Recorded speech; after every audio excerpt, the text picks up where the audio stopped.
এই যে বড় ভাই কি লাগে দেখেন এই বেটা ডাক দেস না বড় ভাই দাঁড়া রইছে বাইরে দেওস না কি লাগবো দেখ জিগা কি লাগবে বড় ভাই? ভাই আমার 1 কেজি আলু দিয়েন, 1 ডজন ডিম দিয়েন আর একটা গুঁড়া দুধের প্যাকেট দিয়েন। 1 ডজন আলু, 1 কেজি ডিম আর একটা গুঁড়া দুধ।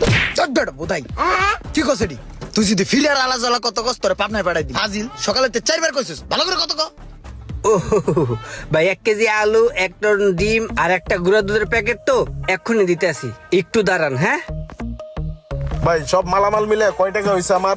680 টাকা। 680 না? 680 তো বিল হইলো, কিন্তু আমার কাছে তো খুচরা নাই আর। ভাই টাকা তো আমার কাছে আছে, কিন্তু এই টাকাটা একটা কাজে দিতে হইব এখন। আর আমার কাছে খুচরা 600 টাকা আছে, 80 টাকা পরে দিলে হইব না?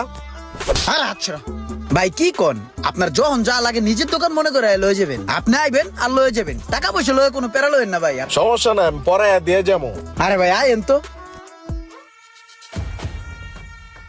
কিরে